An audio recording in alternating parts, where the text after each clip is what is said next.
Voilà, alors c'est une joie d'être parmi vous. Merci à la paroisse de l'île Bouchard de cette invitation à venir aujourd'hui, ici, dans ce lieu de grâce. Et puis merci au Seigneur pour cette joie qui m'est donnée de méditer avec vous sur un si beau sujet de contemplation, le sourire de la Vierge Marie. Alors, peut-être un certain nombre parmi nous viennent d'entendre le récit de Jacqueline Aubry, donc une des 4 petites filles qui témoignent avoir vu ici la Vierge Marie. Et par grâce de Dieu, en l'écoutant, c'est un peu comme s'il nous était donné d'assister aux apparitions. En tout cas, c'est un peu toujours l'effet que ça me fait quand j'écoute ce témoignage. Et c'est vrai que ce témoignage, non seulement il nous saisit, il nous fait goûter quelque chose de la présence de la Vierge Marie parmi nous, mais encore son sourire nous fait percevoir quelque chose du sourire de la Vierge Marie. C'est un sourire du ciel qui rejoint notre cœur. C'est vrai que j'ai eu dans ma vie l'occasion plusieurs fois de rencontrer Jacqueline, et j'ai souvent eu l'occasion de faire l'expérience de ce que, à travers son sourire, c'était un peu comme si Marie me souriait. Et j'ai eu le témoignage de plusieurs personnes venues à l'île Bouchard qui m'ont raconté comment, en rencontrant Jacqueline, elles avaient été mystérieusement mises en présence du sourire de la Vierge Marie. Le fond de leur cœur en avait été rejoint. Une paix, une joie, une gratitude profonde en jaillissaient. Et c'est comme si le sourire de la Vierge Marie venait habiter leur cœur et se reflétait sur leur visage sans qu'elles n'en aient toujours conscience. Et je crois qu'ici à l'île Bouchard, beaucoup de personnes portent dans leur cœur et sur leur visage ce sourire de la Vierge Marie. En fait, c'est un sourire qui se communique et qui réjouit les cœurs. Alors quand nous sommes dans la peine, eh bien ce sourire marial, il nous rejoint, il nous console, il nous réconforte, il nous redonne une nouvelle espérance et il nous rend à la joie des enfants de Dieu. Ça se fait tout doucement grâce au cœur tendre et miséricordieux de notre Maman du ciel, comme la Vierge Marie se révèle ici à nous. Alors nous allons méditer sur ce sourire de la Vierge Marie comme source d'espérance et de réconfort dans la maladie et la souffrance. Pour nourrir notre réflexion, je m'inspirais d'une très belle homélie du pape Benoît XVI lorsqu'il est venu à Lourdes du 12 au 15 septembre 2008. C'était pour célébrer le 150e anniversaire des apparitions. Après avoir fêté la Croix glorieuse, le 14 septembre, le lendemain, il a célébré la fête de Notre-Dame des 7 douleurs. Et au cours de cette Eucharistie, spécialement dite pour les malades, le sacrement de l'onction a été donné à plusieurs d'entre eux. Et dans son homélie, le pape a parlé longuement du sourire de la Vierge Marie, justement comme source de réconfort et d'espérance pour ceux qui souffrent. Alors je vais le citer assez abondamment, mais non, là, pour commencer, voilà ce qu'il dit.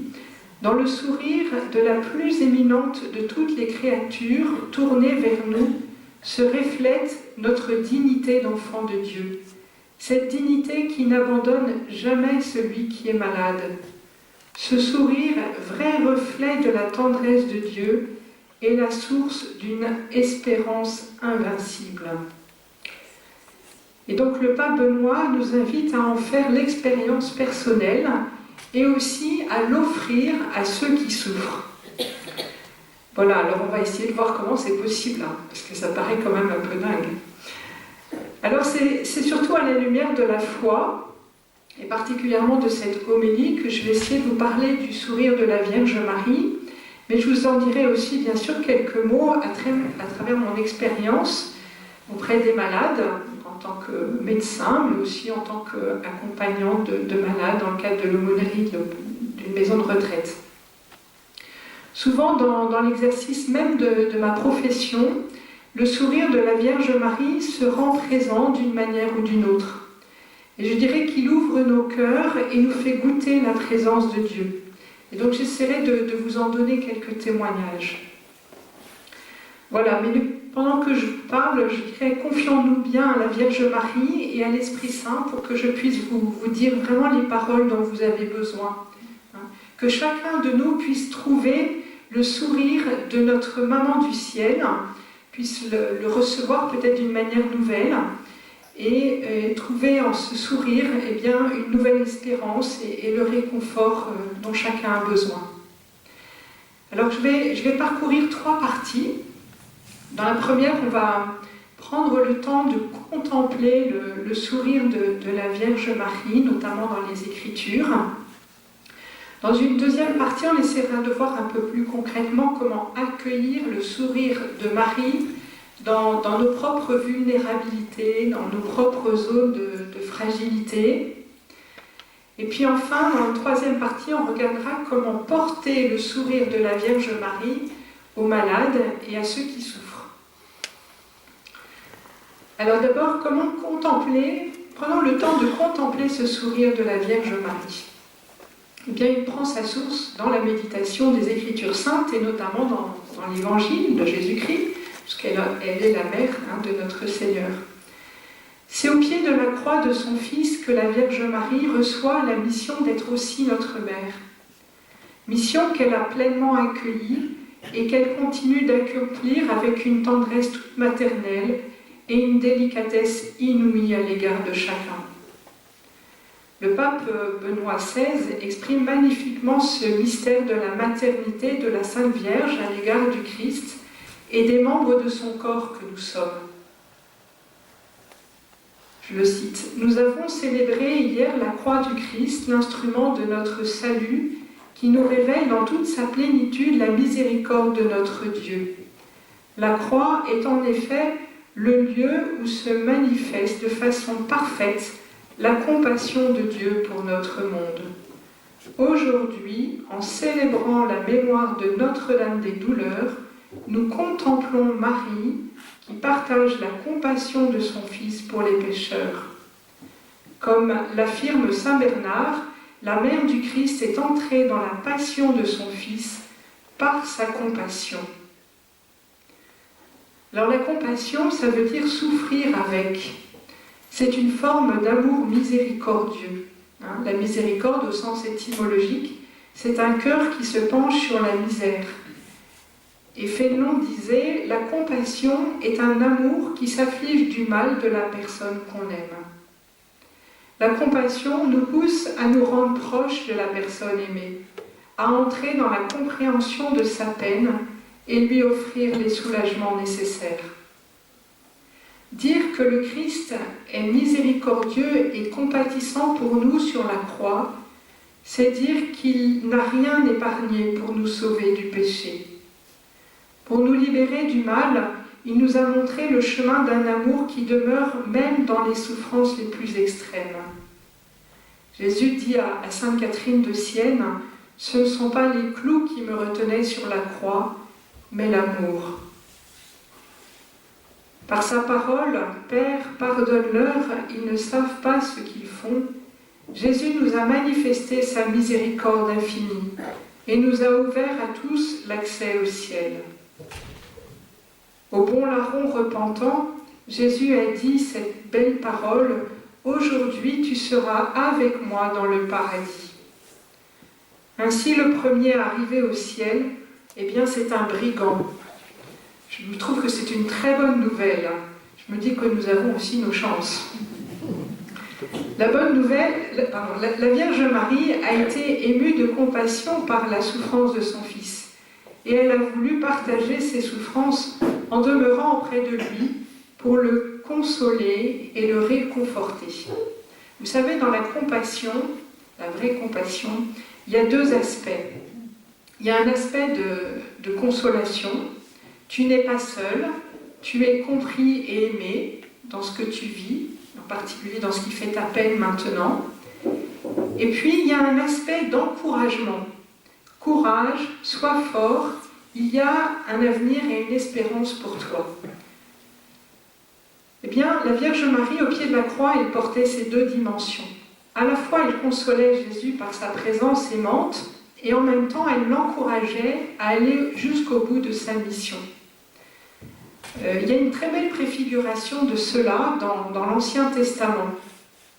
C'est à propos du martyre des 7 frères qui sont condamnés à mort pour avoir refusé de transgresser la loi du Seigneur. On en retrouve le récit dans le livre des Maccabées, au chapitre 7, versets 1 à 42. Leur mère, vraiment admirable, les encourage, les uns après les autres, lors du supplice, à rester fidèles à la loi de Dieu jusqu'à la mort, s'il le faut, afin qu'elles puissent les retrouver dans le Seigneur au jour de la résurrection. Et au dernier fils, elle a ces paroles impressionnantes. « Je t'en conjure, mon enfant, regarde le ciel et la terre et vois tout ce qui est en eux, et sache que Dieu les a faits de rien. Ne crains pas ce bourreau, mais te montrant digne de tes frères, accepte la mort pour que je puisse te retrouver avec eux dans la miséricorde. » Voyez, la vraie compassion, elle permet à la personne éprouvée de se sentir aimée et comprise telle qu'elle est. Fortifiée par cet amour compréhensif, elle est rendue capable de tenir dans les épreuves sans se décourager et de donner jusqu'au bout le meilleur d'elle-même. Bien, vous voyez, la Sainte Vierge, elle a aussi épousé ce désir de Jésus de sauver toutes les âmes, en particulier les pécheurs, et ça a été redit de manière forte dans le témoignage qu'on vient d'entendre. La Vierge Marie reçoit la grâce de pouvoir rester debout au pied de la croix de son Fils, dans l'espérance du salut. Par compassion, Jésus lui montre comment surmonter son épreuve avec cette parole qu'elle peut dire avec lui. « Père, pardonne-leur, ils ne savent pas ce qu'ils font. » Sans doute la Vierge Marie a-t-elle dû souvent répéter cette parole du Seigneur tandis qu'elle était au pied de la croix. C'était la clé pour qu'elle supporte et qu'elle reste dans le pardon. Et c'est pourquoi elle a pu recevoir ce titre de Mère de Miséricorde. Le pape Benoît continue. Au pied de la croix se réalise la prophétie de Siméon. Son cœur de mère est transpercé par le supplice infligé à l'innocent, né de sa chair. Comme Jésus, elle a pleuré. Marie, certainement, elle aussi, a pleuré devant le corps torturé de son enfant. La discrétion de Marie nous empêche de mesurer l'abîme de sa douleur. La profondeur de cette affliction est seulement suggérée par le symbole traditionnel des 7 glaives. Comme pour son fils Jésus, il est possible de dire que cette souffrance l'a conduite elle aussi à sa perfection, pour la rendre capable d'accueillir la nouvelle mission spirituelle que son Fils lui confie juste avant de remettre l'Esprit. Devenir la mère du Christ en ses membres. En cette heure, à travers la figure du disciple bien-aimé, Jésus présente chacun de ses disciples à sa mère en lui disant « Voici ton fils ». Et toutes les paroles que dit le pape Benoît vraiment portent. Je vous invite vraiment à méditer cette homélie après, dans la semaine à venir. Ainsi, la Vierge Marie devient à tous notre mère. Elle nous exprime aussi sa compassion. La Sainte Vierge devient la mère de tous les hommes, eux qui ont pourtant tué son Fils par leur péché. Avec délicatesse, elle nous invite, elle nous visite dans notre condition pécheresse pour nous ouvrir à la miséricorde infinie de Dieu et à sa compassion pleine de tendresse. Ainsi, la Vierge Marie intercède pour nous. Marie rejette le péché, mais sourit aux pécheurs. Elle nous aide à nous convertir et à nous ouvrir à l'amour miséricordieux du Seigneur. Elle nous apprend à contempler les plaies de Jésus dans lesquelles nous trouvons la guérison. Chacune de ces plaies nous dit jusqu'où Jésus nous a aimés. Ainsi, la Sainte Vierge nous apprend à nous approcher de la croix sans en avoir peur. Elle est comme une maman qui nous rassure et qui prend soin de nous dans nos propres souffrances. Elle demeure à nos côtés dans chacune de nos croix. Pierre Goursat, le fondateur de la communauté de l'Emmanuel, en a fait une forte expérience et il l'exprime à travers une image. Vraiment, Marie nous aide énormément.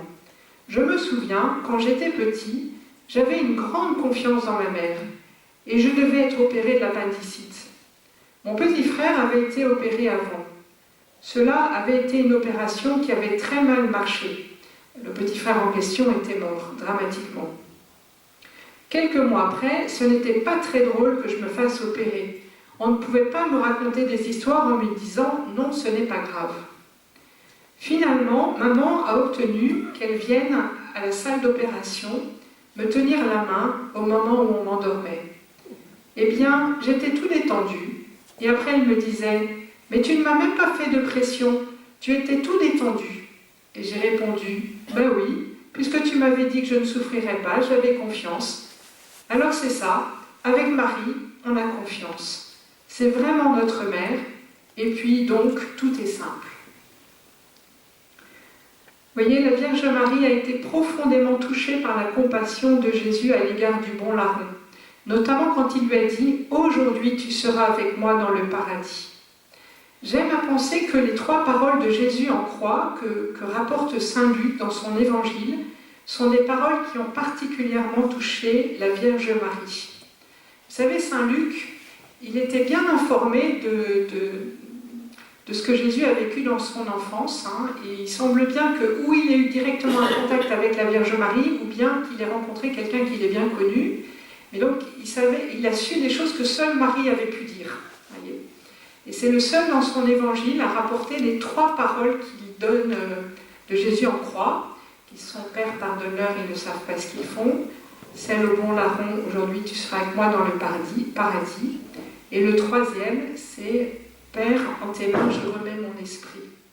Bien, ces 3 paroles sont vraiment profondément salutaires pour nos âmes. Les 2 premières sont des paroles de miséricorde, et la 3e, c'est une parole d'abandon confiant. Et je crois que Marie, qui était vraiment la mère de miséricorde, elle a été peut-être plus que tout touchée par ces paroles de Jésus de miséricorde sur la croix. Alors après la passion, la mort de Jésus, eh bien vient la résurrection. Jésus, en apparaissant à ses disciples, leur dit « Paix à vous ». Et les disciples sont remplis de joie à la vue du Seigneur. Et puis Jésus vient à la rencontre des disciples d'Emmaüs qui sont tristes et abattus et leur dit « Ne fallait-il pas que le Christ souffrit pour entrer dans sa gloire ?» Et après leur avoir expliqué ce qui le concerne dans les Écritures, il se fait reconnaître à eux à la fraction du pain. Ils se disent « Notre cœur n'était-il pas tout chaud quand il nous parlait en chemin, quand il nous expliquait les Écritures ?» C'est dans Luc au chapitre 24. Et le pape Benoît continue. « Marie est aujourd'hui dans la joie et la gloire de la résurrection. Les larmes qui étaient les siennes au pied de la croix se sont transformées en un sourire que rien n'effacera, tandis que sa compassion maternelle envers nous demeure intacte. L'intervention secourable de la Vierge Marie au cours de l'histoire l'atteste et ne cesse de susciter à son égard dans le peuple de Dieu une confiance inébranlable. La prière du « Souvenez-vous » exprime très bien ce sentiment. Alors le pape évoque cette belle prière du « Souvenez-vous, ô très miséricordieuse Vierge Marie ». Et j'étais frappée en lisant ce texte parce que ma propre mère, il y a quelques jours, quelques semaines, m'a parlé de cette prière en me disant qu'elle continuait d'habiter sa prière fortement et qu'elle se sentait très soutenue par cette prière, notamment dans sa vie, dans son cheminement, mais aussi dans ses épreuves.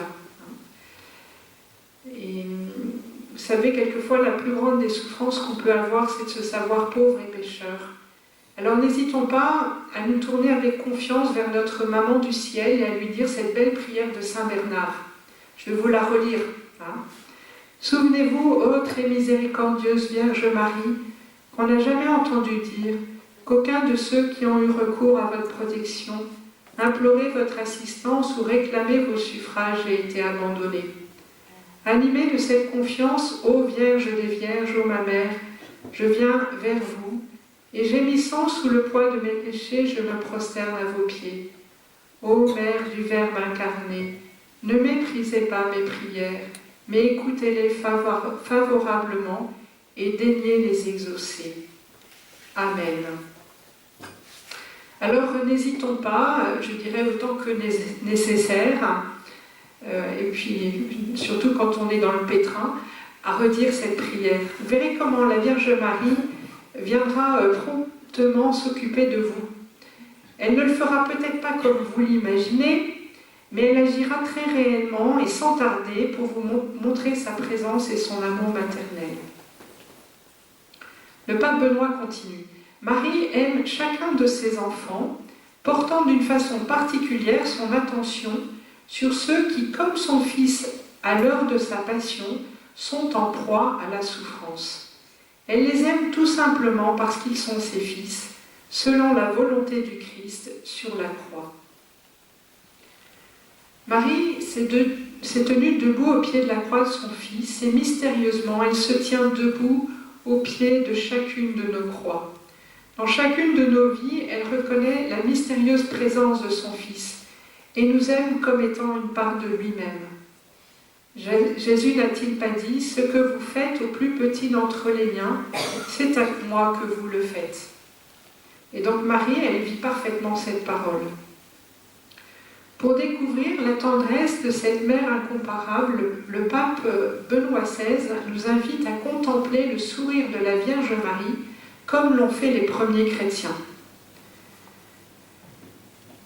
Alors, je le cite. Le psalmiste, percevant de loin ce lien maternel qui unit la mère du Christ et le peuple croyant, prophétise au sujet de la Vierge Marie que les plus riches du peuple quêteront ton sourire. C'est le psaume 43, 13 qu'il cite. Ainsi, à l'instigation de la parole inspirée de les Écritures, les chrétiens ont-ils depuis toujours quêté le sourire de Notre-Dame, ce sourire que les artistes au Moyen-Âge ont su si prodigieusement représenter et mettre en valeur. Et c'est vrai que dans la plupart des œuvres d'art, le sourire de la Vierge s'esquisse à la fois dans une vraie tendresse maternelle et une forme de discrétion. C'est un sourire humble et aimant. C'est le sourire d'une mère qui a beaucoup souffert, qui comprend chacune de nos peines et qui en même temps redonne confiance et espérance. Il communique la joie de se savoir aimé de Dieu tel que l'on est, et ce malgré nos plus grandes misères. Et le pape continue. Ce sourire de Marie est pour tous. Il s'adresse cependant tout spécialement à ceux qui souffrent, afin qu'ils puissent y trouver le réconfort et l'apaisement. Rechercher le sourire de Marie n'est pas le fait d'un sentimentalisme dévot ou suranné, mais bien plutôt l'expression juste de la relation vivante et profondément humaine qui nous lie à celle que le Christ nous a donnée pour mère. Désirer contempler ce sourire de la Vierge, ce n'est pas se laisser mener par une imagination incontrôlée. L'Écriture elle-même nous le dévoile sur les lèvres de Marie lorsqu'elle chante le Magnificat. « Mon âme exalte le Seigneur, mon esprit exulte en Dieu mon Sauveur. » Alors d'où vient le sourire de Marie? Il me semble qu'il vient de se savoir aimée de Dieu. Marie ne cesse de se recevoir comme une fille de Dieu, fille bien-aimée du Père, et c'est là le secret de sa joie. C'est cet amour qu'elle chante dans le Magnificat, où son sourire se fait plus beau encore. C'est ce que diront les enfants ici à l'île Bouchard. Quand ils ont vu Marie, au moment du Magnificat, elle rayonnait de joie. Alors le Magnificat, vous le savez, c'est ce magnifique cantique que Notre-Dame a chanté quand elle a visité sa cousine Élisabeth.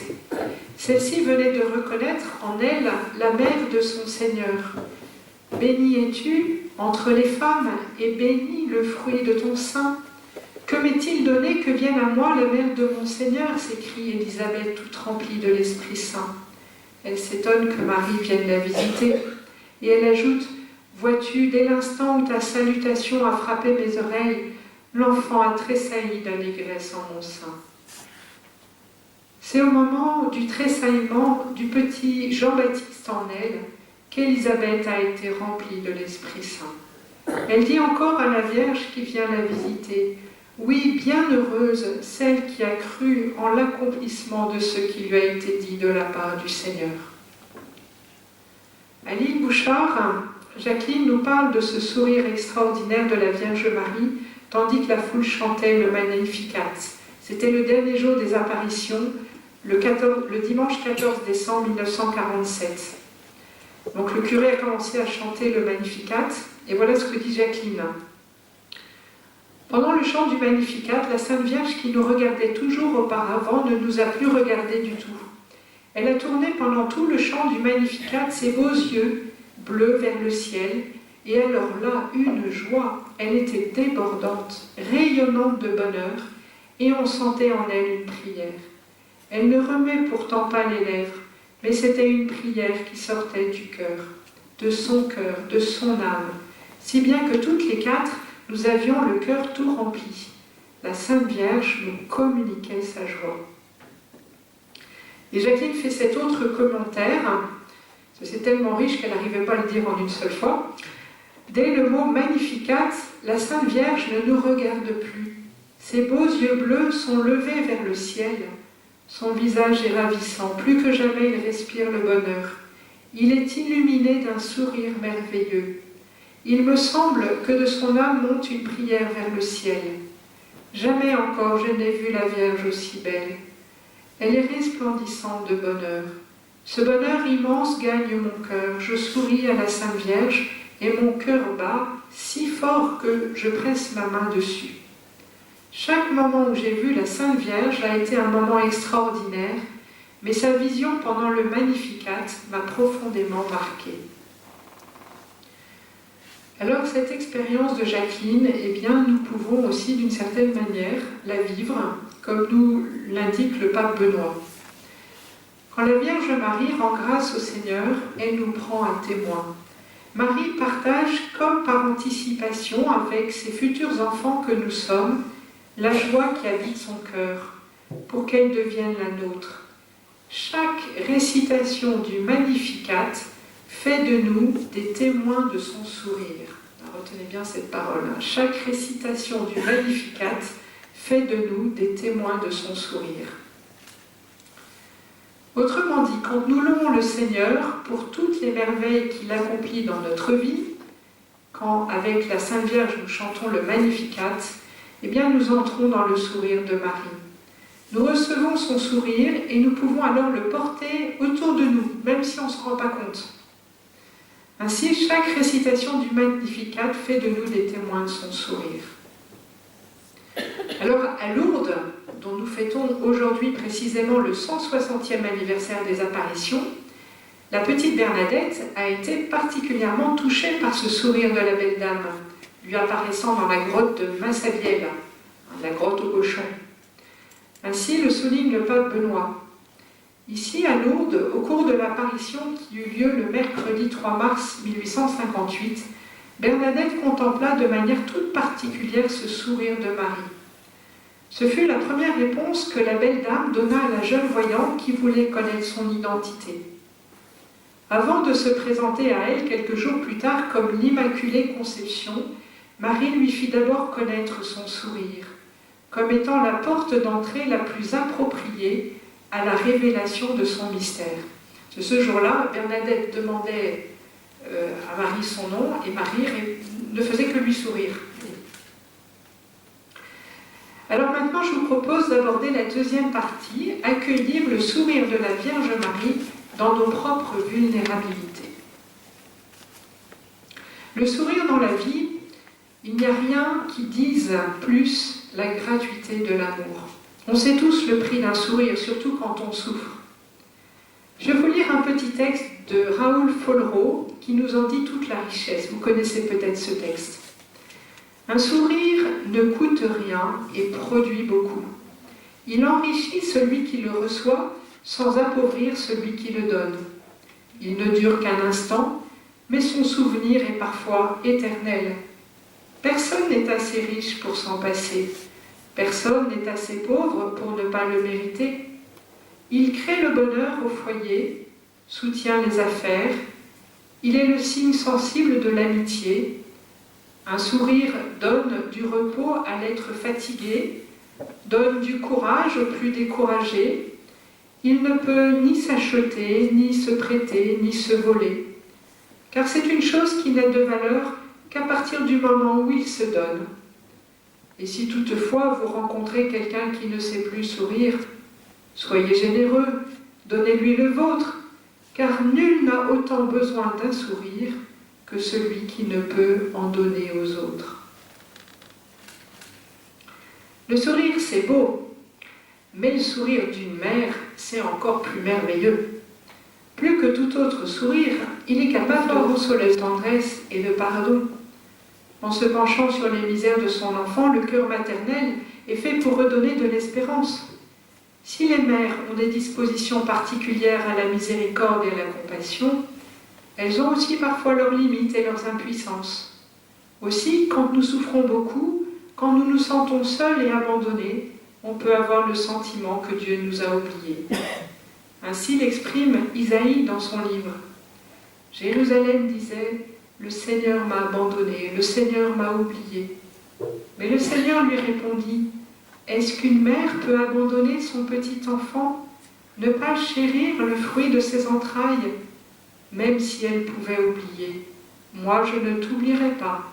Parole du Seigneur Tout-Puissant. » Isaïe 49, 14, 15. Voyez, le Seigneur lui-même nous aime comme une mère et supplée à tous les manques d'amour dont nous avons pu souffrir. Sainte Thérèse de l'Enfant Jésus dira « Le bon Dieu est plus tendre qu'une mère ». Aussi, pour manifester à son peuple toute sa tendresse maternelle, le Père éternel a choisi de toute éternité une femme qu'il a préservée du péché originel. Cette femme, c'est la Vierge Marie. Par la visite de l'ange Gabriel, il lui a demandé si elle acceptait de devenir la mère de son propre fils. Et après avoir demandé des précisions sur la manière dont cela se ferait, elle a simplement répondu « Voici la servante du Seigneur ». Ainsi la Vierge Marie, la toute pure, l'Immaculée Conception, est-elle devenue la mère du Sauveur. Et pour nous manifester à quel point le bon Dieu nous aime comme une mère, donnant sa vie pour son enfant, le Christ Jésus, en mourant sur la croix pour nous sauver, nous a fait cadeau de sa propre mère. En elle, nous trouvons la mère par excellence. À travers sa médiation et son intercession, Dieu bénit son peuple. Son sourire nous rejoint là où nous en sommes. Dans les litanies de Lorette, nous chantons que la Vierge Marie est le refuge des pécheurs et la cause de notre joie. La Vierge Marie rejette le péché, mais elle aime le pécheur. Elle lui sourit dès lors qu'humblement reconnaissant sa pauvreté, il se présente à elle pour lui demander son secours. La Vierge Marie voit toujours notre bonne volonté. Comme disait Pierre Goursat, le fondateur de la communauté d'Emmanuel, on est tous des pauvres types. Et donc, on ne peut venir à Marie que comme des tout-petits, conscients de notre misère. C'est alors que la Vierge Marie nous sourit. Et savez-vous pourquoi elle nous sourit? Parce que lorsque nous sommes contrits de nos péchés, elle voit Jésus naître et grandir dans notre cœur. Plus on s'abaisse, et plus Jésus peut vivre en nous. Alors la Vierge Marie sourit, et on est dans la joie. Marie nous aide à sortir de notre péché, mais aussi elle nous console et nous réconforte aussi dans nos souffrances, dans nos peines et dans nos maladies. Elle prend soin de nous dans nos épreuves comme elle prendrait soin de Jésus. Elle nous sourit pour nous dire qu'elle est là et qu'elle ne nous abandonne pas. Elle nous rappelle que quoi qu'il arrive aux yeux de Dieu, notre vie a toujours du sens. Nous sommes plus que le mal qui nous atteint. Nous sommes des enfants bien-aimés du Seigneur. Benoît XVI poursuit. Dans le sourire de la plus éminente de toutes les créatures tournées vers nous, se reflète notre dignité d'enfant de Dieu, cette dignité qui n'abandonne jamais celui qui est malade. Ce sourire, vrai reflet de la tendresse de Dieu, est la source d'une espérance invincible. Nous le savons malheureusement, la souffrance endurée rompt les équilibres les mieux assurés d'une vie, ébranle les assises les plus fermes de la confiance et en vient parfois même à faire désespérer du sens et de la valeur de la vie. Il est des combats que l'homme ne peut soutenir seul, sans l'aide de la grâce divine. Quand la parole ne sait plus trouver de mots justes, s'affirme le besoin d'une présence aimante. Nous recherchons alors la proximité non seulement de ceux qui partagent le même sang ou qui nous sont liés par l'amitié, mais aussi la proximité de ceux qui nous sont intimes par le lien de la foi. Qui pourrait nous être plus intime que le Christ et sa Sainte Mère l'Immaculée? Plus que tout autre, ils sont capables de nous comprendre et de saisir la dureté du combat mené contre le mal et la souffrance. La lettre aux Hébreux dit à propos du Christ qu'il n'est pas incapable de partager notre faiblesse, car en toute chose il a connu l'épreuve comme nous. Je souhaiterais dire humblement à ceux qui souffrent et à ceux qui luttent et sont tentés de tourner le dos à la vie, tournez-vous vers Marie. Dans le sourire de la Vierge se trouve mystérieusement cachée la force de poursuivre le combat contre la maladie et pour la vie. Auprès d'elle se trouve également la grâce d'accepter sans crainte ni amertume de quitter ce monde à l'heure voulue par Dieu. Alors, Sainte Thérèse de l'Enfant Jésus a écrit à la fin de sa vie, en mai 1897, un poème qui s'intitule « Pourquoi je t'aime, ô Marie ». Dans la seconde strophe, on lit « Il faut pour qu'un enfant puisse chérir sa mère, qu'elle pleure avec lui, partage ses douleurs. Ô ma mère chérie, sur la rive étrangère, pour m'attirer à toi, que tu versas de pleurs. En méditant ta vie dans le Saint Évangile, j'ose te regarder et m'approcher de toi. Me croire ton enfant ne m'est pas difficile, car je te vois mortelle et souffrant avec moi. » Sainte Thérèse de l'Enfant Jésus est lancée quelque chose de ce sourire inoubliable de la Vierge Marie. Vous savez que dans son enfance, elle est passée par une maladie psychique très grave. À la suite de la mort de sa mère, quand elle avait 4 ans, la petite Thérèse a choisi sa sœur Pauline comme mère adoptive. Mais voilà que lorsqu'elle a 9 ans, Pauline se sent appelée à rentrer au Carmel de Lisieux. Pour Thérèse, le choc est terrible. C'est comme si elle perdait pour la seconde fois sa maman. Peu après, Thérèse tombe gravement malade. Cette maladie étrange associe des facteurs psychologiques liés à sa blessure d'abandon, mais aussi, comme elle le dira plus tard, un grand combat spirituel contre les forces du mal. Quelques années plus tard, devenue carmélite à son tour, Thérèse commente l'événement à sa sœur Pauline, dont le nom de religion est Mère Agnès. La maladie dont j'étais atteinte venait certainement du démon. Furieux de votre entrée au Carmel, il voulut se venger sur moi du tort que notre famille devait lui faire dans l'avenir, mais il ne savait pas que la douce reine des cieux veillait sur sa fragile fleur, qu'elle lui souriait du haut de son trône, et s'apprêtait à faire cesser la tempête au moment où sa fleur devait se briser sans retour. La maladie va commencer en octobre 1882 par des maux de tête et des insomnies. La situation se détériore progressivement et s'aggrave brutalement à Pâques, le 25 mars 1883.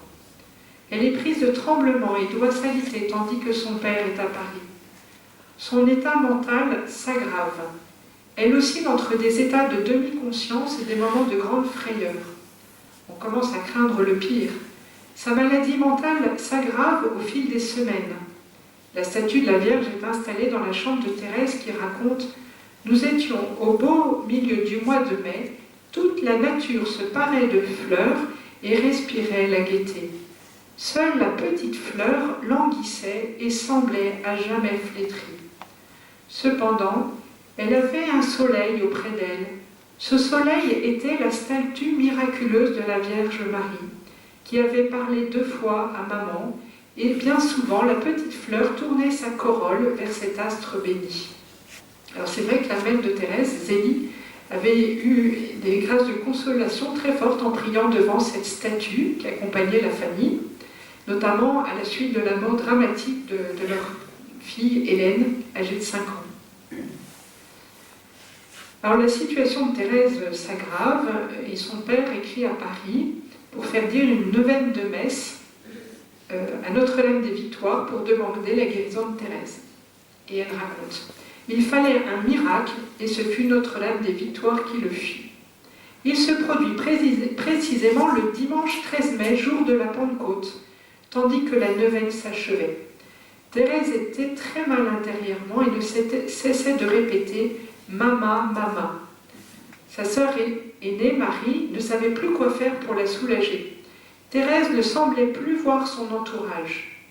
Marie et ses sœurs, Léonie et Céline, se mettent à genoux devant la statue de la Vierge et la supplient de venir à leur aide. Et Thérèse, de son côté, se met à prier. Alors je la cite. « Ne trouvant aucun secours sur la terre, la pauvre petite Thérèse s'était aussi tournée vers sa mère du ciel. Elle la priait de tout son cœur d'avoir enfin pitié d'elle. Tout à coup, la Sainte Vierge me parut si belle que jamais je n'avais rien vu de si beau. Son visage respirait une bonté et une tendresse ineffables. Mais ce qui me pénétra jusqu'au fond de l'âme, ce fut le ravissant sourire de la Sainte Vierge. Alors toutes mes peines s'évanouirent, 2 grosses larmes jaillirent de mes paupières et coulèrent silencieusement sur mes joues.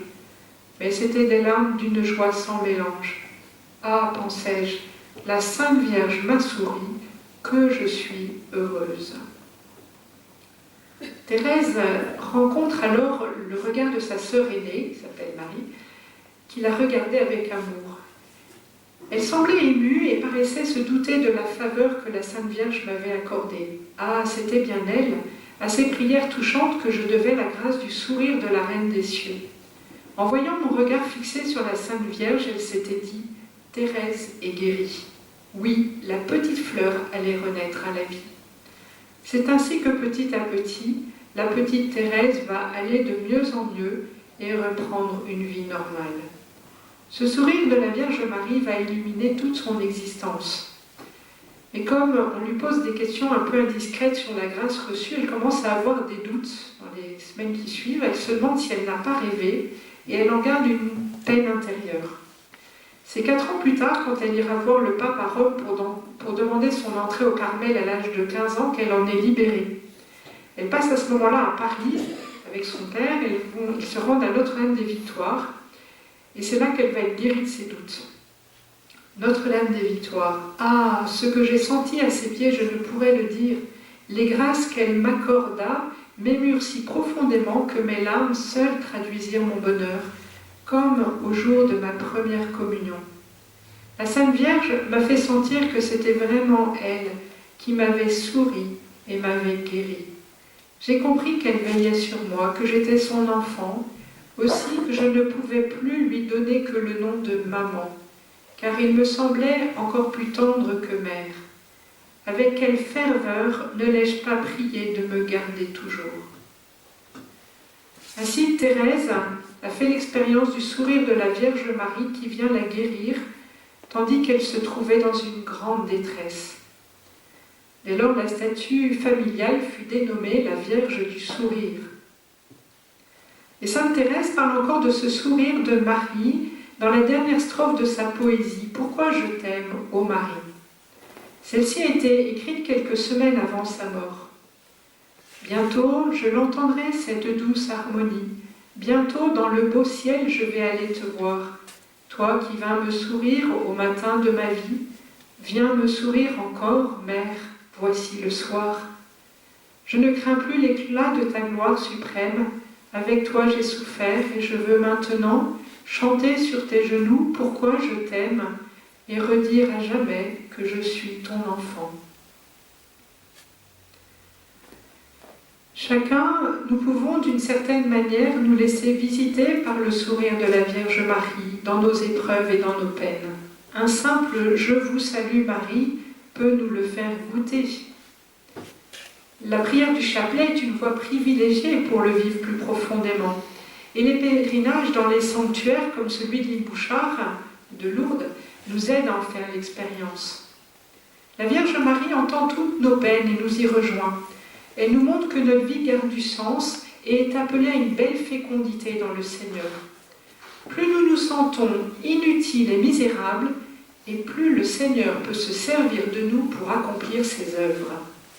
Ici, à l'île Bouchard, Jacqueline témoigne que la Vierge Marie lui a fait goûter quelque chose de la souffrance de son cœur en voyant le rejet de son fils par son peuple et la perte des pécheurs. Et Jacqueline commente, « C'est une belle souffrance parce que c'est une souffrance offerte. » La Vierge Marie nous fait entrer dans l'offrande de sa vie et de ses souffrances en communion à l'offrande de Jésus sur la croix pour notre salut. Et Notre-Dame nous montre que nous pouvons continuer d'offrir notre vie au Seigneur même dans les épreuves. La Vierge Marie nous indique comment nous laisser aimer par Jésus tel que nous sommes, jusque dans nos plus grandes détresses. Elle nous montre aussi comment on peut continuer à aimer Jésus et à lui offrir toutes nos souffrances. Alors il y a deux aspects. Le premier, c'est qu'on peut offrir notre vie et nos souffrances comme un chemin de purification personnelle.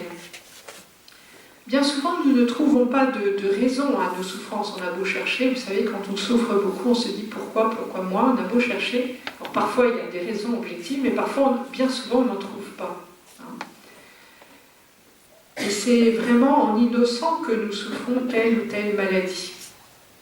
Mais l'épreuve a l'art de nous ramener à l'essentiel de notre vie. Elle nous conduit à une relecture de toute notre existence. Et dans cette relecture, souvent, nous nous rendons compte que nous sommes des pauvres types. Dans de nombreuses situations, nous n'avons pas su aimer Dieu et les autres comme il faudrait. C'est alors que nous pouvons vivre des démarches de réconciliation nécessaires, que ce soit à l'égard du Seigneur dans le sacrement de réconciliation, ou que ce soit à l'égard des personnes qui ont pu nous blesser, que nous avons pu blesser. Et puis, souvent, on se rend compte qu'on s'est fait du tort à nous-mêmes, et nous avons tout un travail à accomplir pour nous pardonner à nous-mêmes. Quelquefois, c'est le plus difficile. Ainsi, l'expérience de la souffrance nous aide à nous améliorer dans tous les lieux où nous avons besoin de conversion. Et le sourire de la Vierge Marie, il est là pour nous aider à prendre résolument notre croix de chaque jour, pour marcher à la suite du Christ, en renonçant au mal et en choisissant le bien. Je cite encore Benoît XVI. « Oui, qu'était le sourire de la Vierge Marie n'est pas un pieux enfantillage. C'est l'aspiration, dit le psaume 44, de ceux qui sont les plus riches du peuple. Les plus riches, c'est-à-dire dans l'ordre de la foi, ceux qui ont la maturité spirituelle la plus élevée et savent précisément reconnaître leur faiblesse et leur pauvreté devant Dieu. En cette manifestation toute simple de tendresse qui est un sourire, nous saisissons que notre seule richesse est l'amour que Dieu nous porte et qui passe par le cœur de celle qui est devenue notre mère. Qu'était ce sourire? C'est d'abord cueillir la gratuité de l'amour. C'est aussi savoir provoquer ce sourire par notre effort pour vivre selon la parole de son Fils bien-aimé, tout comme un enfant cherche à faire naître le sourire de sa mère en faisant ce qui lui plaît. Et nous savons ce qui plaît à Marie grâce aux paroles qu'elle adressa aux serviteurs à Cana, « Faites tout ce qu'il vous dira ». Alors, nous pouvons, vous voyez, les épreuves, quand elles arrivent, on ne les cherche pas, mais quand elles arrivent, elles peuvent être un chemin de purification personnelle, autant qu'on voit qu'on est des pauvres types. Mais elles peuvent aussi être le lieu d'une prière d'intercession pour les autres. Nous pouvons continuer d'offrir nos vies et nos souffrances au Seigneur dans une prière pour les autres. Ça peut être pour ceux que nous aimons, pour ceux qui souffrent, mais aussi pour la conversion des pécheurs, la sanctification des prêtres, pour toutes les missions de l'Église. Le Christ s'en sert pour sauver les pécheurs et attirer des bénédictions sur de nombreuses personnes. Jésus dit à Sainte Faustine, « J'ai besoin de tes souffrances pour aider les âmes. » C'est mystérieux, hein? Mais voilà, vous savez, il n'y a rien de pire, c'est de souffrir pour rien. Mais de savoir que le Seigneur nous donne une possibilité d'en faire quelque chose en les lui offrant, ça change la perspective. Alors ce n'est pas la souffrance en elle-même qui sauve, mais c'est l'amour que nous gardons pour le Seigneur et pour le prochain, jusque dans la souffrance, qui a du prix aux yeux de Dieu. C'est par la voie de la louange et de la confiance en Dieu que nous recevons cette force de demeurer dans l'amour et dans la prière et dans l'intercession. Et là encore, le sourire de la Vierge Marie nous garde dans cette confiance que le Seigneur nous aime, quoi qu'il arrive. La Vierge Marie nous conduit au cœur de Jésus et à son amour inouï pour tous les hommes. Elle nous fait entrer dans la soif de Jésus, que tout homme soit sauvé. Elle nous fait entrer dans le feu de son amour pour tous les hommes, afin qu'aucun ne se perde. Et je cite encore le pape Benoît. « Le sourire de Marie est une source d'eau vive. Celui qui croit en moi, dit Jésus, des fleuves d'eau vive jailliront de son cœur. Marie est celle qui a cru, et de son sein ont jailli des fleuves d'eau vive qui viennent irriguer l'histoire des hommes. La source indiquée ici à Lourdes par Marie à Bernadette est l'humble signe de cette réalité spirituelle. De son cœur de croyante et de mère jaillit une eau vive qui purifie et qui guérit. En se plongeant dans les piscines de Lourdes, combien n'ont-ils pas découvert et expérimenté la douce maternité de la Vierge Marie, s'attachant à elle pour mieux s'attacher au Seigneur. Dans la séquence liturgique de cette fête Notre-Dame des Douleurs, Marie est honorée sous le titre de Fons Amoris, ça veut dire source d'amour. Du cœur de Marie sourd en effet un amour gratuit qui suscite en réponse un amour filial, appelé à s'affiner sans cesse. Comme toute mère et mieux que toute mère, Marie est l'éducatrice de l'amour. C'est pourquoi tant de malades viennent ici à Lourdes pour se désaltérer auprès du Fons Amoris et pour se laisser conduire à l'unique source du salut, son Fils, Jésus, le Sauveur. Et le pape Benoît poursuit sa méditation en montrant que les sacrements sont un lieu privilégié pour faire l'expérience de l'amour de Dieu. Donc je le cite encore. Le Christ dispense son salut à travers les sacrements et tout spécialement aux personnes qui souffrent de maladies ou qui sont porteuses d'un handicap à travers la grâce de l'onction des malades. Pour chacun, la souffrance est toujours une étrangère. Sa présence n'est jamais domesticable. C'est pourquoi il est difficile de la porter, et plus difficile encore, comme l'ont fait certains grands témoins de la sainteté du Christ, de l'accueillir comme une partie prenante de notre vocation, ou d'accepter, comme Bernadette l'a formulé, de tout souffrir en silence pour plaire à Jésus. Pour dire cela, il faut avoir déjà parcouru un long chemin en union avec Jésus. Mais dès à présent, il est possible de s'en remettre à la miséricorde de Dieu telle qu'elle se manifeste par le sacrement des malades.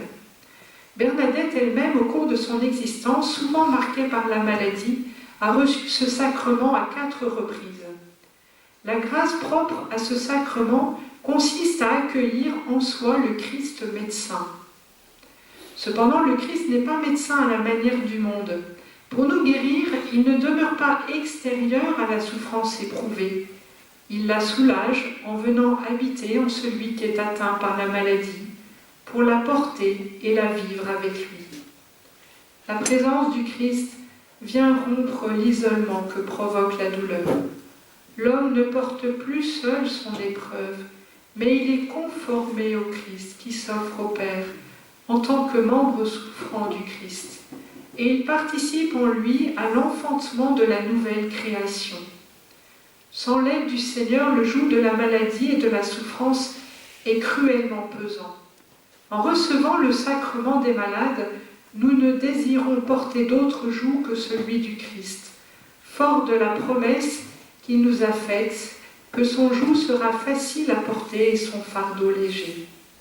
J'invite les personnes qui recevront l'onction des malades à entrer dans une telle espérance. Et donc nous pouvons, dès à présent, prier pour ceux qui tout à l'heure recevront ce sacrement de l'onction des malades. Alors on va aborder le 3e chapitre, mais je vous propose de faire une petite pause en disant un « Je vous salue ». On peut peut-être même chanter le « Je vous salue Marie » qui procure tant de joie à la Sainte Vierge. Je vous salue Marie, pleine de grâce, le Seigneur est avec vous. Vous êtes bénie entre toutes les femmes,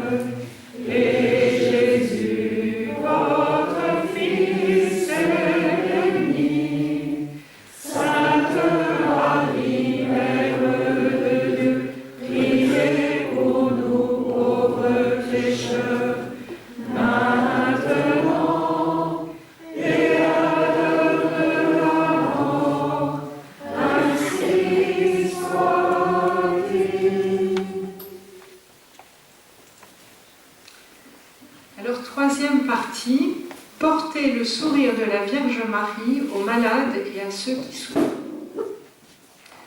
Alors à la fin de son homélie, le pape Benoît XVI dit ceci. En fait, il s'adresse aux soignants et à tous ceux qui accompagnent des malades. Le service de charité que vous rendez est un service marial. Marie vous confie son sourire pour que vous deveniez vous-même, dans la fidélité à son Fils, source d'eau vive. Ce que vous faites, vous le faites au nom de l'Église, dont Marie est l'image la plus pure. Puissiez-vous porter son sourire à tous. Cette parole, elle m'a beaucoup touchée quand je l'ai entendue. C'est le sourire même de la Vierge Marie dans sa pureté et sa joie que nous sommes appelés à offrir aux malades et à ceux qui souffrent. Bien, malgré que nous sommes que des pauvres types. Porter le sourire de la Vierge Marie n'est pas à force humaine.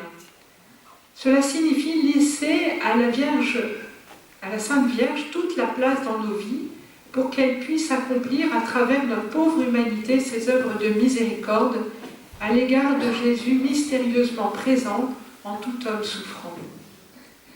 Mère Teresa de Calcutta interdisait à ses sœurs de se rendre près des malades et des mourants si elles n'étaient pas d'abord elles-mêmes dans la joie profonde de se savoir aimée de Dieu et de savoir qu'il avait soif du salut de tout homme. Alors je voudrais vous donner un petit témoignage plus personnel pour vous montrer comment, concrètement, la Vierge Marie s'occupe de nous si on se confie à elle. Elle nous aide à mieux prendre soin de ceux qui souffrent. Vous savez, dans ma vie, j'ai souvent fait l'expérience de mes incapacités, de mes paralysies, de ma grande impuissance à aimer les autres comme il le faudrait. Alors j'ai commencé à prier chaque jour l'Esprit Saint, l'Esprit d'amour divin, afin qu'il m'apprenne à aimer Dieu et à aimer les autres, et spécialement les personnes malades que j'étais appelée à soigner. C'est à travers l'Eucharistie vécue quotidiennement que le Seigneur a commencé à me faire grandir progressivement dans ce chemin. Il m'a donné la grâce de le rencontrer comme étant vivant dans ma vie d'aujourd'hui. Il m'apprend à m'oublier pour le laisser grandir dans ma vie et il me fait découvrir qu'il est mystérieusement présent dans tous ceux qui souffrent. Alors voilà comment le Seigneur m'a aidé à prendre conscience de cela dans mes études de médecine. À 17 ans, j'ai rejoint un groupe de jeunes qui se réunissait une fois par mois au Sacré-Cœur de Montmartre. Et avec eux, on priait et on allait adorer pendant 1 heure la nuit le Saint-Sacrement. Cette heure d'adoration régulière est devenue un moment très important dans ma vie. Quelques années plus tard, au cours d'une garde comme interne en médecine, j'ai été appelée au milieu de la nuit. Il fallait recoudre une large plaie que s'était faite au front un homme sans domicile fixe. Il était imbibé d'alcool et dormait en cuvant son vin. Toutes les infirmières étaient occupées ailleurs. Je n'étais pas très enthousiaste de me retrouver seule à suturer la plaie de cet homme endormi. À vrai dire, il était très sale et pas très appétissant à voir. Mais j'ai senti que Jésus me rendait sensible à la souffrance de cet homme. Et finalement, je me suis mis à prendre soin de lui. Et soudain, j'ai réalisé que c'était Jésus que je soignais en lui. Cet homme était mystérieusement un membre souffrant du corps du Christ. Et il a fallu 1 heure pour que je fasse la suture. Et j'ai vécu cette heure de soins comme 1 heure d'adoration au milieu de la nuit en présence de Jésus. Et plus le temps passait, plus je prenais soin de cet homme avec respect et amour, plus j'étais dans la joie de servir le Seigneur, tout en priant pour cet homme et pour le salut de son âme. Un jour, une infirmière m'a dit quelque chose de semblable. Dans le service, quand un malade sonne et que je vois la petite lampe rouge qui s'allume au-dessus de sa chambre, je pense à la petite lampe rouge du tabernacle et je vais le voir comme si j'allais voir Jésus. Mon premier stage d'interne à l'hôpital se trouvait dans un service de cancérologie. Avant de débuter dans ce service, je me suis dit que je ne pourrais pas y arriver si la Vierge Marie ne m'y aidait pas. Je lui ai demandé de m'apprendre à rester debout auprès d'elle, au pied de la croix. Eh bien, c'est ce qu'elle a fait. Elle m'a donné un petit signe pour me montrer qu'elle avait entendu ma prière et qu'elle allait y répondre. J'avais pris l'habitude depuis quelques années d'aller à la messe tous les jours et je me suis mis en quête de trouver une église proche de mon futur service hospitalier. Eh bien, la seule messe matinale à proximité se trouvait être dans une église dédiée à Notre-Dame de la Croix. Ce signe, cette réponse de la Vierge Marie m'a beaucoup touchée, ce d'autant qu'il s'est concrétisé par une aide bien précieuse. J'avais comme chef de clinique une jeune femme qui se formait à l'accompagnement et aux soins palliatifs. Elle avait un sens de l'attention à l'autre, de l'écoute, de la disponibilité, de la visite gratuite aux malades pour prendre de leurs nouvelles, je dirais au-delà du service médical rendu. Elle avait une manière d'être... Et pour moi, elle évoquait vraiment Marie, proche des malades, tant elle est portée par son sourire et sa présence pleine d'affection et de compréhension. Et c'était quand même assez drôle parce qu'en fait, cette femme était protestante. Et pour moi, c'était une image mariale étonnante. Voilà. Alors un jour, elle est partie en vacances pendant 8 jours, et puis donc elle savait que j'étais consacrée à Dieu, et au retour, elle m'a dit « Tu sais, Béatrix, pendant toute cette semaine, je me suis demandé ce qui nous permettait de tenir dans ce travail difficile. Eh bien, la seule réponse qui m'est venue, c'est qu'on croit à la résurrection. » Ça m'a beaucoup touchée qu'elle me partage cela. Et comme vous voyez, je lui dois beaucoup à cette chef de clinique parce qu'elle m'a vraiment enseigné l'accompagnement des malades, je dirais un peu sur les traces de la Vierge Marie, à travers laquelle Marie m'a été donnée. Et je crois que ce que j'ai reçu dans ce service a marqué tout mon exercice professionnel et notamment continue d'éclairer mon engagement actuel auprès des personnes âgées, notamment des malades d'Alzheimer. Je crois que la Vierge Marie est celle qui a le plus à nous apprendre sur l'accompagnement des personnes souffrantes, elle que l'on invoque comme secours des malades. Elle nous apprend à amener Jésus aux malades, comme elle le fit en visitant sa cousine Élisabeth. Elle nous apprend aussi à le reconnaître dans les malades et à nous tenir debout avec elle au pied de la croix du Christ, mystérieusement présent dans les membres souffrants de son corps. Et elle nous apprend à les aimer tout simplement. Mère Teresa disait que parfois il lui était difficile de continuer à sourire à Jésus. Et c'est vrai qu'il est parfois difficile de sourire au Seigneur dans certaines situations, et aussi de sourire à certains malades en qui Jésus est mystérieusement présent. Sainte Thérèse de l'Enfant Jésus donne un témoignage dans lequel elle raconte qu'elle avait une antipathie naturelle pour une certaine sœur. Toutes ses manières d'être et de faire lui étaient désagréables. Mais en même temps, elle s'est rendue compte que Jésus aimait cette sœur, et qu'en plus c'était une bonne religieuse. Elle s'est dit que la vraie charité n'était pas dans les sentiments, mais dans les œuvres. Du coup, Sainte Thérèse a décidé de s'appliquer à faire pour cette sœur ce qu'elle aurait fait pour la personne qu'elle aime le plus. Alors je la cite. À chaque fois que je la rencontrais, je priais le bon Dieu pour elle, lui offrant toutes ses vertus et ses mérites. Je sentais bien que je faisais plaisir à Jésus. Je ne me contentais pas de prier beaucoup pour la sœur qui me donnait tant de combats, je tâchais de lui rendre tous les services possibles. Et quand j'avais la tentation de répondre de façon désagréable, je me contentais de lui faire mon plus aimable sourire et je tâchais de détourner la conversation. Thérèse s'y est employée tant et si bien que l'autre s'est cru sa meilleure amie. Elle continue. Un jour à la récréation, elle me dit à peu près ces paroles d'un air content. « Voudriez-vous me dire, ma sœur, Thérèse de l'Enfant Jésus, ce qui vous attire tant en moi ? À chaque fois que vous me regardez, je vous vois sourire. » Et Thérèse commente dans son autobiographie « Ah, ce qui m'attirait, c'était Jésus caché au fond de son âme, Jésus qui rend doux ce qu'il y a de plus amer. Je lui répondis que je souriais parce que j'étais contente de la voir. Bien entendu, je n'ajoutais pas que c'était du point de vue spirituel. » Alors, ce sourire de Marie, j'ai découvert qu'on peut l'offrir d'une manière toute spéciale aux personnes atteintes de maladie d'Alzheimer. Ils aiment qu'on soit simplement là à leur côté, qu'on leur offre un sourire. Cela les réconforte. Et figurez-vous que la science le confirme et que la Sainte Vierge s'est introduite dans les travaux scientifiques de plus haut niveau pour le prouver. Il n'y a qu'elle pour faire des coups pareils. J'ai trouvé dans les annales médico-psychologiques de janvier 1996 un article d'un médecin-chercheur, psychiatre, le docteur Philippe Granato, qui s'intitule « Étude objective de la perception du sourire et de la tristesse par Marie. Oui, vous avez bien entendu, Marie détecte nos sourires et nos tristesses. La science l'a prouvé. En réalité, ce qu'on appelle Marie, ici, est une abréviation. Cela veut dire méthode d'analyse, de recherche de l'intégration des émotions. Cependant, le choix de ce terme Marie n'est pas anodin quand on sait lire entre les lignes. On s'est rendu compte sur le plan scientifique que dans la maladie d'Alzheimer et dans les syndromes apparentés, les personnes atteintes ont du mal à reconnaître certaines émotions faciales telles que la tristesse, la colère ou la peur.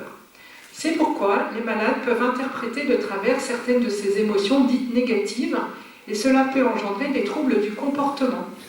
Par contre, les malades gardent toujours la capacité de reconnaître un visage souriant et joyeux jusque dans les phases avancées de la maladie. Toutes sortes d'études scientifiques et médicales le confirment. Autrement dit, si nous voulons apporter de la paix et du réconfort aux malades que nous accompagnons, il est important de leur sourire. Nous savons tous à quel point un sourire dans sa gratuité peut réchauffer le cœur. Mais attention, le sourire que nous offrons ne peut être un sourire forcé, parce que là encore la science a montré que la personne humaine, même malade, a une capacité particulière à faire la différence entre le sourire de façade et le vrai sourire qui vient du cœur. Le vrai sourire, celui qui fait du bien, c'est le sourire qui est habité par une joie profonde de la rencontre de l'autre, dans ce qui fait qu'il est toujours digne de respect et d'estime. C'est ce sourire-là qui fait tant de bien aux malades. Et la fille d'une personne malade me disait « Maman s'apaise quand je lui parle tout doucement, surtout lorsque je lui souris, et même quand elle me dit des gros mots. Je la câline, alors elle se calme. » Mais comment trouver la force et le moyen de sourire aux malades quand on est soi-même dans l'épreuve ou la tristesse ou la peine? Eh bien, c'est précisément en se tournant vers la Vierge Marie et en se mettant à son école que nous apprenons à recevoir son sourire et à l'offrir aux autres. Ce sourire est un don de l'Esprit Saint que la Vierge Marie nous apprend à accueillir à tout moment, y compris au pied de la croix. Ayant compris cela, j'ai décidé d'acheter une icône de la Sainte Vierge représentant Marie souriante. C'est une Vierge, c'est une petite statuette d'Yves le Pape, vous connaissez peut-être. La Vierge est très souriante et l'enfant Jésus aussi sourit de tout cœur. Cette icône, je l'ai achetée dans une librairie religieuse près de mon travail. Il se trouve que la libraire est la mère d'une malade que j'ai soignée. Et du coup, elle a voulu me faire cadeau de cette icône pour me remercier d'avoir soigné sa mère. Et du coup, c'était comme si la Vierge Marie s'était invitée gratuitement par pure charité dans mon bureau pour consoler les malades. Parce que j'ai du coup installé cette icône dans mon bureau à l'hôpital. Elle est un peu sur le côté de mon bureau, un peu en arrière de moi, et les malades peuvent le voir. Tous les matins, avant de commencer mon travail, je commence par réciter le Magnificat. Vous savez pourquoi? Parce que c'est le secret pour bien accueillir le sourire de Marie et pour l'offrir aux malades. Et puis je me dis que parfois, ça peut quand même arriver, je ne suis pas parfaite, de ne pas être assez souriante. Alors je me dis comme ça, j'ai un joker, parce qu'il y a toujours l'icône de Marie qui sourit à côté de moi, en permanence. Voilà. Et alors c'est très touchant parce que de temps en temps, je m'aperçois que les malades ou leur famille regardent du côté de l'icône. Et parfois ils font des commentaires. Quelle est belle. Voilà. Et puis souvent ils la sourient en la regardant. Ils lui sourient en la regardant. Et on sent que Marie parle à leur cœur. Et bien souvent ils s'apaisent. Et parfois tout en regardant l'icône, ils me partagent ce qui est important pour eux, leurs propres convictions, leur foi religieuse. Il y a de tout chez moi. Il y a des musulmans, des juifs, des francs-maçons, des bouddhistes, des hommes sans foi ni loi, et puis aussi des chrétiens. Et parmi eux, certains sont blessés par l'Église et ils vident leur sac. Quand j'étais petite, me dit une femme, j'allais dans une école de bonnes sœurs, mais qu'est-ce qu'elles étaient dures. Parfois ça ne fait pas toujours plaisir d'entendre certaines choses. Mais ce que j'essaye de faire, c'est d'accueillir les personnes comme elles sont et de les mettre à l'aise, de telle manière qu'elles puissent dire ce qu'elles ont sur le cœur. Et souvent, ça va beaucoup mieux après. Et je m'aperçois que tel ou tel se met à regarder l'icône de la Vierge Marie d'une autre manière ensuite, un peu comme s'il la regardait d'un regard nouveau, avec un regard d'enfant qui se laisse aimer. Alors je ne cherche pas à convaincre les personnes de quoi que ce soit, mais le fait que la Vierge Marie soit là avec son sourire, eh bien rassure et apaise les malades. C'est elle qui fait le travail qu'elle veut faire, Et après, ça concerne les malades et Marie, moi ça ne me regarde pas. Dans notre paroisse, nous sommes un petit groupe à nous retrouver une fois par mois dans une maison de retraite pour animer un temps de prière mariale. On va les chercher dans leur chambre et on commence par des chants de louanges, ensuite on écoute la parole de Dieu et puis on évoque un lieu d'apparition mariale. Je vous dis un secret, la première fois qu'on a évoqué les clans, c'était ici les Bouchards dont on a parlé. Et puis ensuite on dit le chapelet, pour toutes les intentions des personnes et puis pour l'église. Voilà. En fait, c'est très touchant de voir qu'il suffit de peu de choses pour leur redonner joie et espérance. La prière ouvre les cœurs. Ainsi, on essaye de diverses manières de leur offrir le sourire de la Sainte Vierge. Et cela nous donne la joie de voir par exemple Claudine pleurer d'émotion de ce moment gratuit qui nous aide à nous mettre tous ensemble en présence du Seigneur. Alors c'est dans cette confiance et ce sourire de Marie que nous sommes appelés à entrer, spécialement lorsque nous sommes auprès de ceux qui souffrent. Auprès des malades, dans la souffrance, il n'est pas toujours possible de parler, et encore moins de témoigner de Dieu. Mais nous pouvons toujours être les témoins du sourire de Marie. Ainsi, à travers une présence amicale, des petits services tout simples offerts aux malades, nous provoquons la joie, nous faisons naître un sourire. Et bien souvent, il m'est arrivé d'avoir de grands moments de rire avec les malades. Et c'est d'autant plus paradoxal que leur souffrance est parfois très grande. Mais la joie et la croix ne sont pas antinomiques. Elles s'associent très bien ensemble dès lors que l'amour vrai s'y rend présent. On rit de petits riens qui disent que la vie est toujours là et que l'on est heureux d'être ensemble. Certes, la maladie ou le handicap sont là, mais on est heureux d'avoir vécu un moment d'amitié ou de prière ensemble. Oui, dès lors que nous le lui demandons, Marie nous donne la grâce de porter son sourire à tous ceux qui nous entourent, et spécialement à ceux qui souffrent. Et nous y trouvons une grande joie, car porter le sourire de Marie est une source de grand réconfort. Et ce qui est beau, c'est que même lorsqu'on est malade, on peut le vivre. On peut avoir l'impression de ne plus servir à rien. Et pourtant, on peut toujours porter le sourire de Marie à ceux qui nous entourent, à ceux qui viennent nous voir. Il y a des sourires qui en disent long sur les qualités de cœur et d'âme de certains malades. Sans parole, ils rayonnent l'amour de Dieu et pacifient leur entourage. N'est-ce pas là le plus beau cadeau que l'on puisse faire aux autres? Être témoin de l'amour miséricordieux de Dieu pour tout homme. Et moi, je peux vraiment dire que j'ai expérimenté cette miséricorde de Dieu de manière incroyable à travers des malades. Dans le « Je vous salue Marie », nous disons « Prie pour nous, pauvres pécheurs, maintenant et à l'heure de la mort ». Marie nous accompagne à chaque instant de notre vie. Elle nous apprend le chemin de la confiance inaltérable, quelles que soient les épreuves de notre existence. Et elle est là, au pied de notre croix, lorsque vient l'heure de quitter ce monde. Un jour, j'ai visité une exposition d'œuvres d'art évoquant les soins palliatifs.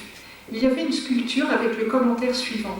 « Voici le visage que j'aimerais voir pencher vers moi quand je serai à la fin de ma vie. » Et on voyait le beau visage d'une femme aux traits profondément maternels, avec un merveilleux sourire. J'ai rencontré une vieille religieuse qui était grabataire, sourde, aveugle. On l'installait dans un fauteuil allongé, mais impossible de communiquer avec elle. Et c'était très étonnant, car elle avait en permanence un magnifique sourire, et elle ne cessait de répéter à longueur de journée « Marie, porte du ciel, Marie, porte du ciel ». Et cela faisait chaud au cœur de la voir. Elle nous transmettait sa foi et son espérance. Elle nous offrait le sourire de Marie. Jusqu'au bout, elle a été un témoin de l'amour de Dieu. Eh bien, puissions finir notre vie ainsi. Le pape Benoît XVI conclut son homélie par une prière à la Vierge Marie. Et donc, pour finir cet enseignement, je vous propose d'écouter cette prière en pensant à Benoît XVI, qui a renoncé à sa charge de pape précisément un 11 février, c'était en 2013, il y a tout juste 5 ans.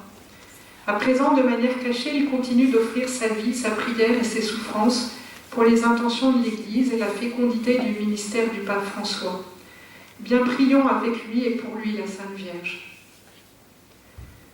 Parce que tu es le sourire de Dieu, le reflet de la lumière du Christ, la demeure de l'Esprit Saint, parce que tu as choisi Bernadette dans sa misère, que tu es l'étoile du matin, la porte du ciel et la première créature ressuscitée, Notre-Dame de Lourdes, avec nos frères et sœurs dont le cœur et le corps sont endoloris, nous te prions.